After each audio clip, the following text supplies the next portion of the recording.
Hello, and welcome to another exciting update of my LEGO City project, where we're creating a charming street filled with luxurious historic homes, shops, and restaurants.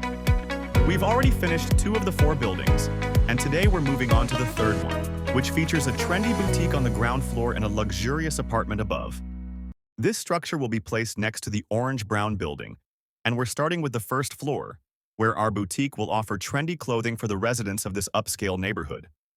I've previously designed a few clothing stores, and I can reuse those ideas for this improved version.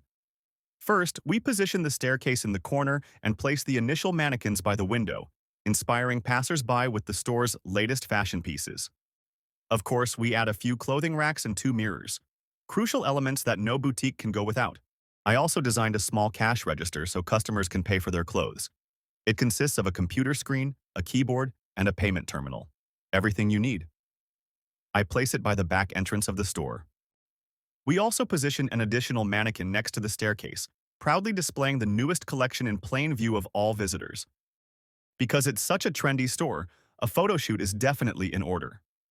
The photographer snaps pictures of the model with their camera, which will later be used for the store's online web shop. After all, you can't go without an online presence these days. We finish the floor with white tiles. I often see this in clothing stores because it gives a fresh look and makes the clothes stand out, catching the attention of visitors. We place the 2 minifigures in position and take a look at the end result of the 1st floor. Not bad, right? Did I miss anything while building this small boutique? Let me know in the comments. I'm always open to suggestions and new building techniques. Now that this floor is done, we're moving on to the 2nd floor, which features a large apartment.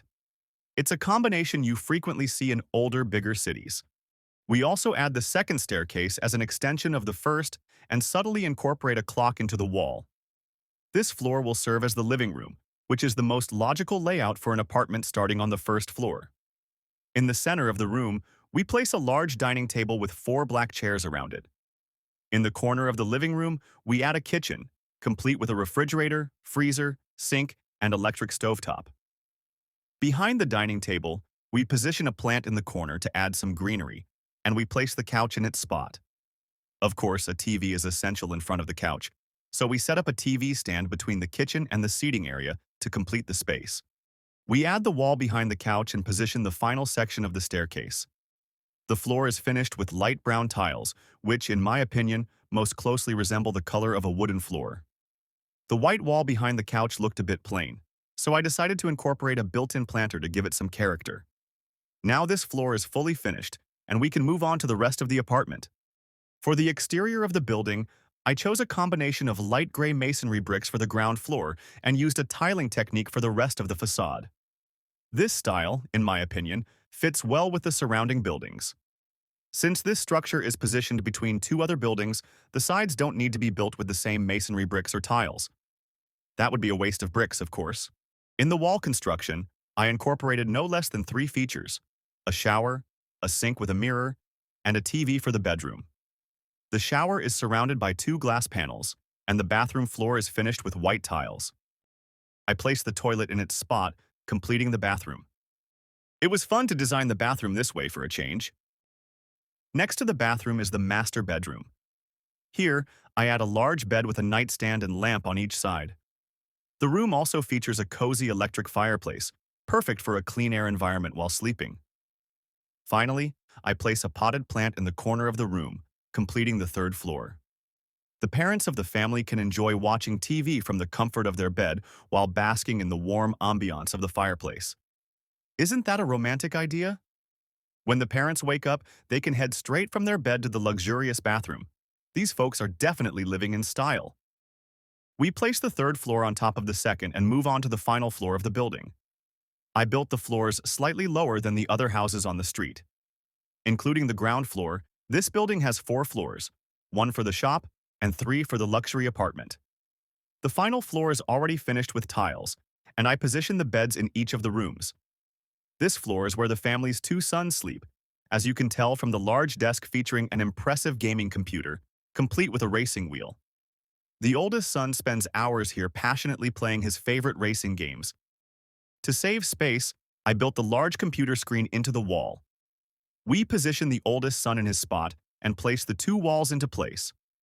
With that, the final floor of the building is complete, and the oldest son can enjoy his gaming in peace. This top floor is only accessible via a ladder, which isn't the most convenient setup for the sons, but luckily they're still young. It's just the way things are in these kinds of historic buildings. We secure the ladder and attach the floor to the rest of the structure. The final step before this build is complete is the roof. I came up with a fun design for it, including two small dormer windows with detailed frames. We place the roof on top of the final floor, and the building is complete. Now that this is done, the moment we've all been waiting for has arrived.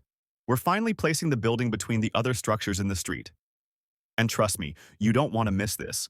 But first, I replaced the table and bar stools with a bench that was originally outside the orange-brown house. Since this building contains a home, a bench fits better than a table and chairs, which are more suited to a bar or restaurant. The residents take their spot on the bench, we reinstall the staircase leading to the door, and extend the sidewalk with light gray tiles. Since the shop entrance is higher than the street, I designed a small staircase so visitors can easily access it. Not unimportant for a shop. We place the white and gray building in its spot, and just look at the result. To bring the street to life, we add a few minifigures, and now we can finally enjoy the finished result.